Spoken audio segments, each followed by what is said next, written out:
আলোচনা শুরু করা যেতে পারে নর্থ সাউথ বিশ্ববিদ্যালয়ের ওই শিক্ষার্থীকে কেন্দ্র করেই। তাসিন জাহান মালিহা, যার কিছু স্ক্রিনশট এবং এক্সপোজের ভিডিওতে ভাইরাল ফেসবুক। বলা যেতে পারে 1 সপ্তাহ আগে তিনি একজনকে মেসেজ করেন এটি ক্লাস 4 এর বাচ্চার টিউশনির জন্য। অতঃপর ওই টিউশনির কথা যখন আগাতে থাকে, ওই ব্যক্তি তার কাছে তার কিছু ছবি দেখতে চান, আর তখনই তাসিন জাহান মালিহা বলে বসেন যদি টাকা দেন তাহলে সরাসরি দেখাই করতে পারি। অতঃপর ওই ব্যক্তি জানতে চান কত টাকা। তাসিন জাহান মালিহা তখন নিরাপত্তার অজুহাত দেখিয়ে বলে বসেন চলুন ফেক আইডিতে কথা বলি। অতঃপর ফেক আইডিতে গমন। ফেক আইডির নাম সামিরা হক। ফেক আইডিতে কথা জমে উঠল প্রতি রাত 25,000 টাকা। 25,000 টাকার বিনিময়ে যে কোনো হোটেলে আপনি করতে পারবেন যে কোনো কিছু। কি অসাধারণ ব্যাপার!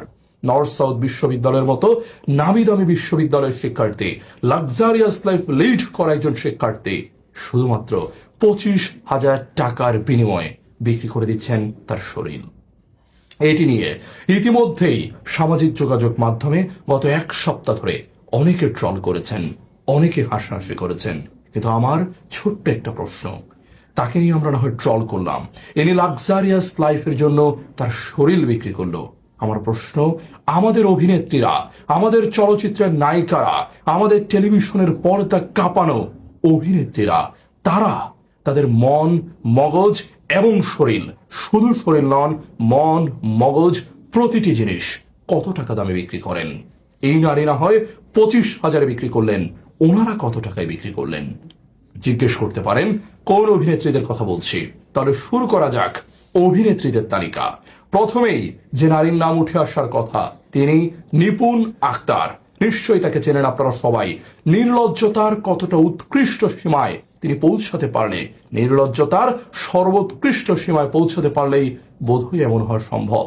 কেননা পুরো দেশ যখন তাকে নিয়ে কথা বলছে, পুরো দেশ তাকে বলছে শেখ সেলিমের রক্ষিতা, তিনি তখনও দিব্যি তার ফেসবুক পেজটা চালিয়ে যাচ্ছেন।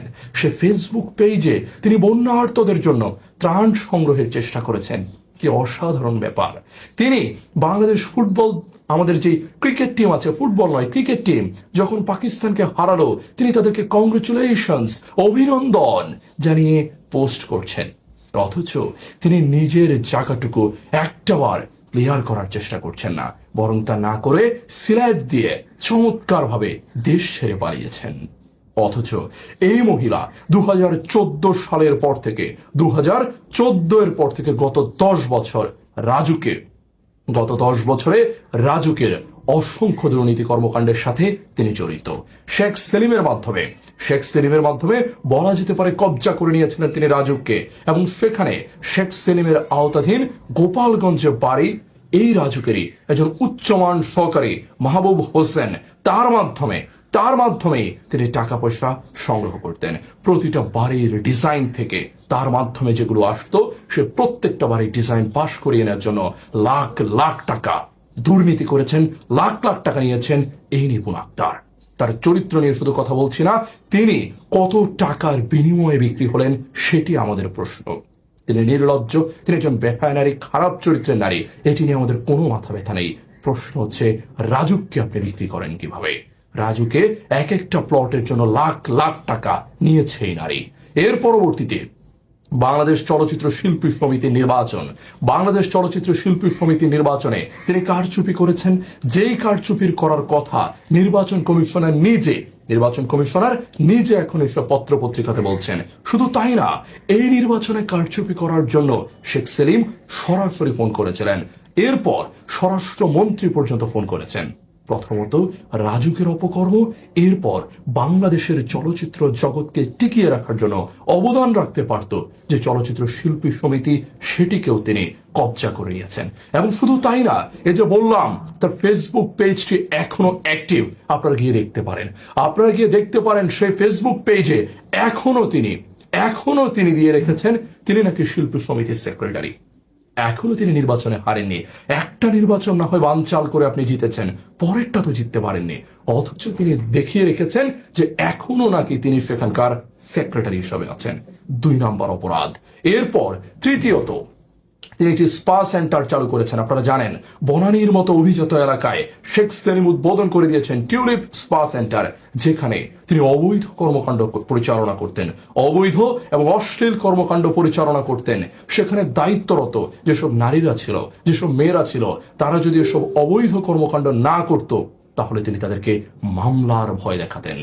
খেয়াল করে দেখুন, টাকার কাছে নর্থ সাউথ বিশ্ববিদ্যালয়ের 25,000 টাকার বিনিময়ে সে বিক্রি হয়েছে। শুধু বিক্রি হয়নি, ছাত্রলীগের এক নেতা, আপনারা সবাই চেনেন নকিব আশরাফ, তার সাথে পর্যন্ত ওই মেয়ের ভিডিও ভাইরাল হয়েছে। ওই মেয়ে বিক্রি হয় 25,000-এ, আমাদের নায়িকারা বিক্রি হয় কত হাজারে। একজন নায়িকার উদাহরণ দিলাম, বিক্রি হয়েছেন রাজুক কবজা করে, বিক্রি হয়েছেন টিউলিপ স্পা সেন্টারের মতো স্পা সেন্টার পেয়ে, বিক্রি হয়েছেন একটি সেক্রেটারি পদের বিনিময়ে। প্রথম। দ্বিতীয়ত, কাকে নিয়ে কথা বলা যেতে পারে চিন্তা করে দেখুন। এরপর আলো আসবেই যে হোয়াটসঅ্যাপ গ্রুপ যেটির স্ক্রিনশট বর্তমানে ভাইরাল, সেটি তো একের পর এক অন্যায় কথা বলে গেছেন। সে সকল অন্যায় তারা তাদের বিবেক বুদ্ধি কিসের কারণে হারিয়েছেন। প্রথম কথা, অরুণা বিশ্বাস, তিনি বলেছেন শিক্ষার্থীদের উপরে গরম জল ঢালতে। পরবর্তীতে কানাডা পালিয়ে যাওয়ার পর সাংবাদিকরা যখন তার সাথে যোগাযোগ করে, তিনি বললেন জল কামান দিয়ে তাদেরকে গরম জল ঢালার কথা বলেছেন। তিনি নাকি আগুন নিভানোর জন্য গরম জলের কথা বলেছেন। তা আগুন নিভাতে গরম জল লাগে? বাচ্চা শিশুকে বোঝান আপনারা। আগুন নিভাতে যে কোনো পানি ঢাললেই তো হয়, ঠান্ডা পানি ঢালুন, গরম পানি ঢালুন, যেটা খুশি ঢালুন, আলাদা করে গরম জল কাদের উপরে ঢালার কথা বললেন। এরপর সুন্দর করে তিনি বললেন, আমি তো অসুস্থ ছিলাম, তার কারণে তো জানতাম না শিক্ষার্থীদের উপরে এত কিছু হচ্ছে। তিনি অসুস্থ।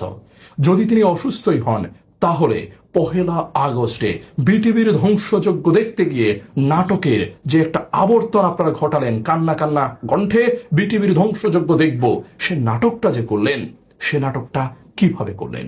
1 আগস্টে সেটা যে ঘটালেন, সেখানে যে গেলেন, কিভাবে গেলেন? আপনি না অসুস্থ? এই প্রশ্নের কোনো উত্তর নেই। এরপর শিক্ষার্থীদেরকে এই কথা বললেন, অপরাধ। দ্বিতীয়ত, শিক্ষার্থীদেরকে এটি বলা ছাড়াও তাপস, আরেকজন পরীক্ষিত দালাল, সে তাপস যখন তার আইডি লাল করেছে, তিনি তখন বললেন এই তাপসকে পেটাতে তিনি বাবা ডাক শেখাবেন। তিনি আবার অসুস্থ। তিনি একজন আমাদের প্রবীণ অভিনয় শিল্পী, প্রবীণই বলা যেতে পারে, বয়স 50 ক্রস করে ফেলেছে, বহুদিন কোনো সিনেমায় নেই, তিনি পেটাতে বাবা ডাক শেখাবেন। প্রশ্ন, কিসের বিনিময়ে এতটা মগজ বিক্রি করে দেওয়া? কিসের বিনিময়ে এতটা মগজে দাসত্ব? উত্তরটা খুব সহজ। এই নারী ডিজি হতে চেয়েছিলেন। এই নারী বিটিভির প্রধান হিসেবে বসতে চেয়েছিলেন, বিটিভির ডিজি হিসাবে ক্ষমতাপ্রাপ্ত হতে চেয়েছিলেন। আর ঠিক তার জন্য একটি পদের জন্য নিজেকে বিক্রি করে দেওয়া। সাংবাদিকরা তাকে এটি নিয়েও জিজ্ঞেস করেছিল, তিনি বলেছেন তিনি ডিজি হতে চাননি, তিনি বিটিভির যে অনুষ্ঠানগুলো ছিল সে অনুষ্ঠানগুলো প্রোগ্রামের প্রধান হতে চেয়েছিলেন। উত্তরটা সঠিক। মানে তার কথাটা, তার মত অনুসারে যদি সেটা সঠিক ধরে নেই, তাহলেও একটি পদের জন্য নিজের মগজ বিক্রি করে দেয় একজন মানুষ তিনি। এরপর মাহিয়া মাহি তাকে বলেছে অমানুষ। মাহিয়া মাহি নিজে কতটা ভালো মানুষ সেটাও বোধহয় আমরা সাধারণ মানুষরা জানি। এরপর অরুণা বিশ্বাসের পর আসা যাক আলো আসবেই, সে গ্রুপের আরেকজন অত্যন্ত অ্যাক্টিভ মেম্বার জ্যোতিকা জ্যোতি। তিনি কিসের বিনিময়ে বিক্রি করলেন তার মগজ মননকে? জ্যোতিকা জ্যোতি কি বলেছেন সেই ফেসবুক, সে হোয়াটসঅ্যাপের গ্রুপ চ্যাটে? জ্যোতিকা জ্যোতি বলে বসছেন, তিনি একটার পর একটা কথা বলে গেছেন, একটার পর একটা তার মেসেজ। এর পরবর্তীতে তাকে যখন জিজ্ঞেস করলো সাংবাদিকরা এই যে গরম জল ঢালার ব্যাপারে আপনার অভিমত কি, তিনি তখন বলছেন এটি তো অন্যের মতামত, এটি নিয়ে তো আমার কিছু বলার অধিকার নেই। প্রতিবাদ শব্দটা তাদের ডিকশনারিতে নেই, তাদের অভিধানে নেই। কেউ একজন ভুল কিছু বললে, কেউ একজন অন্যায় কিছু বললে এটির বিপক্ষে যে কথা বলা যায়, এটিও জানেন না আমাদের এই সকল অভিনেত্রীরা। জ্যোতিকা জ্যোতি শুধু এই কথাটুকু বলেননি, মানে তিনি যে তার বিপক্ষে প্রতিবাদ করেননি শুধু তাই না, এই জ্যোতিকা জ্যোতি নিজেও একটা কথা বলেছে, নিজে সে স্ক্রিনশটে বলেছে, এই সব দালালদের বোঝাতে চেয়েছে এই তাপসকে চিনে রাখা এবং সময় মতো সাইজ করা। তিনি সাইজ করতে চেয়েছেন, এটা নাকি সময়ের দাবি, এটা সময়ের দাবি, সাইজ করার কথা বলেছেন জ্যোতিকা জ্যোতি। এখন তিনি এসে ভদ্র সাজার চেষ্টা করছেন। প্রশ্ন, এই নারী কিসের বিনিময়ে বিক্রি হলেন? কত টাকার বিনিময়ে তিনি তার মগজ মননের দাসত্বের শিকার হলেন? উত্তর খুবই সহজ, তিনি এই জ্যোতিকা জ্যোতি 2023 সালে তিনি শিল্পকলা একাডেমির পরিচালক হয়েছিলেন। আপনারা নিশ্চয় জানেন শিল্পকলা একাডেমিতে একজন মহাপরিচালক থাকেন, তার অধীনস্থ 4 জন পরিচালক থাকেন। এই 4 জনের একজনই হচ্ছেন এই জ্যোতিকা জ্যোতি। কবে হয়েছে? 2023-এ চুক্তিভিত্তিক ভাবে তাকে নিয়োগ দেওয়া হয়েছিল। 2 বছরের চুক্তিতে তিনি নিয়োগপ্রাপ্ত হয়েছিলেন এবং একই সাথে আওয়ামী লীগের বন এবং পরিবেশ যে কমিটি রয়েছে সে উপকমিটিতে পদ বাগিয়ে নিয়েছেন। আবারও ঠিক সেই একই কথা, পদের জন্য নিজের মগজ বিক্রি করে দেওয়া। নর্থ সাউথ বিশ্ববিদ্যালয়ের শিক্ষার্থী বিক্রি করে দেহ, নিপুণ আক্তার বিক্রি করেন তার শরীর, আর এনারা বিক্রি করেন তাদের মগজ মনন। কিসের জন্য? একটি সিটের জন্য, একটি পদের জন্য, যেখান থেকে তারা দেশটাকে শেষ করতে পারবেন, অনেক অনেক টাকা দুর্নীতি করে হাতিয়ে নিতে পারবেন। এরপর সোহানা সাবা, আরেক অভিনেত্রী। এই অভিনেত্রী মোস্তফা সরোয়ার ফারুকীর মতো গুণী নির্মাতাকে বলেছেন অসভ্য। মোস্তফা সরোয়ার ফারুকীকে বলেছেন অসভ্য।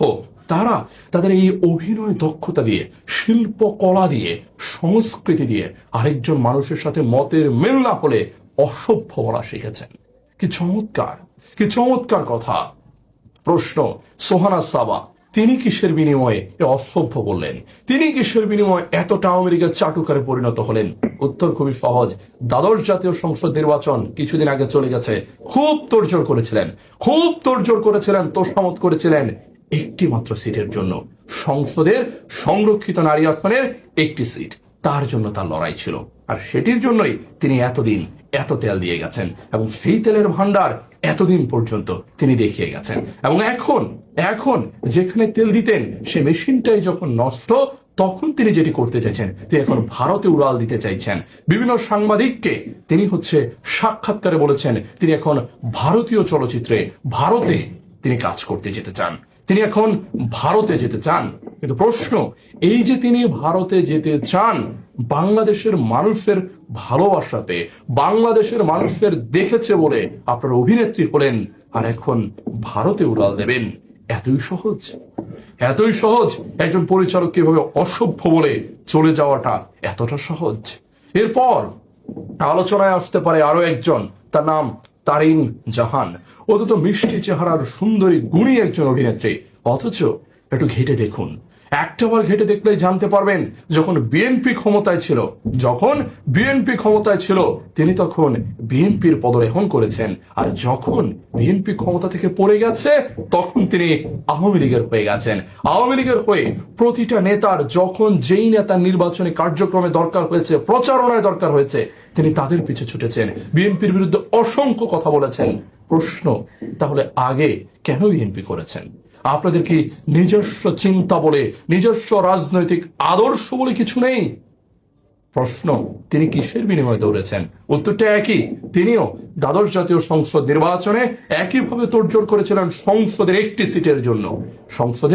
একটি সিটের জন্য, সংরক্ষিত নারী আসনের সদস্যের জন্য তিনি তোড়জোড় করেছিলেন। বুঝতে পারছেন, কেউ টাকার জন্য শরীর বিক্রি করে, কেউ টাকার জন্য বাবার বয়সে একটা লোকের রক্ষিতাতে পরিণত হয়। তার সাবেক স্বামী তাকে বলে রক্ষিতা, একটাবার সেসব প্রশ্নের উত্তর দেওয়ারও প্রয়োজন বোধ করে না, বরং বাংলাদেশ দল যখন ক্রিকেটে পাকিস্তানকে হারায় তখন কংগ্রেচুলেশনস পোস্ট দেয়। দেশের মানুষের, বন্যার্ত মানুষের জন্য তিনি ভোট সংগ্রহ করার চেষ্টা করেন, সাহায্য নেওয়ার চেষ্টা করেন, অথচ নিজে রাজুক থেকে শত শত কোটি টাকা দুর্নীতি করে নিয়ে গেছেন। নিজে বনানীর মতো অভিজাত এলাকায় অশ্লীল ভাবে তিনি স্পা সেন্টার খুলেছেন, পার্লার খুলেছেন, নিজে বাবার বয়সের একটা লোকের সাথে সম্পর্ক করেছেন, ওই লোককে দিয়ে, শেখ সেলিমকে দিয়ে তিনি নাকি অভিনয় করানোর চেষ্টা করেছেন। কি চমৎকার! চলচ্চিত্র শিল্পী সমিতিতে বলা যেতে পারে অন্যায়ভাবে নির্বাচন করে মধ্য দিয়ে তিনি ক্ষমতা আঁকড়ে ধরেছেন এবং এখনো তার ফেসবুকে সেটি দিয়ে রেখেছেন। নিপুণ আক্তার, এই তিনিও বিটিভির ধ্বংসযজ্ঞ দেখতে গিয়ে নাকি কান্না করেছিলেন, তিনিও আরেকজন। এর পরবর্তীতে অরুণা বিশ্বাস হতে চেয়েছিলেন বিটিভির ডিজি, তার কারণে শিক্ষার্থীদেরকে ঢালতে চেয়েছেন গরম পানি, আরেকজনকে পেটাতে শেখাতে চেয়েছিলেন বাবার ডাক। এর পরবর্তীতে জ্যোতিকা জ্যোতি, তিনি করতে চেয়েছিলেন তাপসকে সাইজ করতে চেয়েছিলেন, হয়েছেন বিটিভির পরিচালক হওয়ার কারণে তিনি এইভাবে তেল দিয়ে গেছেন। সোহানা সাবা যে কারণে তেল দিয়েছেন সংসদের একটা সদস্য হওয়ার জন্য। এরপর তারিন জাহান সংসদে নারী আসনে সিট পাওয়ার জন্য একবার বিএনপি, একবার আওয়ামী লীগ, একের পর এক দল পরিবর্তন। আর এই হচ্ছে আমাদের অভিনেত্রীদের চিত্র, এক একজনের মনে মগজে কতটা দাসত্ব। এরপর একের পর এক অসংখ্য অভিনেত্রীর নাম বলা যাবে। আসনা হাবিব ভাবনা ইনস্টাগ্রামে যিনি বলা যেতে পারে অশ্লীল সব ছবি দিয়ে সব সময় আলোচনার কেন্দ্রবিন্দুতে থাকেন, কোনো ভালো কাজ নেই, আছে শুধু অশ্লীল ছবি। এই অভিনেত্রী আলো আসবেই সেখানে লিখছেন আমরা তো এখন কিশোরগঞ্জ, তার কারণে আসতে পারবো না। অথচ সেই তিনি ফেসবুকে আবু সাইদের জন্য ছবি আঁকছেন আর ওখানে লিখছেন কিশোরগঞ্জ আছি তো আসতে পারছি না তাই। দুই নৌকায় পা দেওয়ার আর কত ভণ্ডামি করবেন আপনারা। ঠিক এমনটাই আমাদের অভিনেত্রীদের জগৎটা, কতটা দাসত্ব হলে এইটুকু সম্ভব জানাবেন দর্শকরা।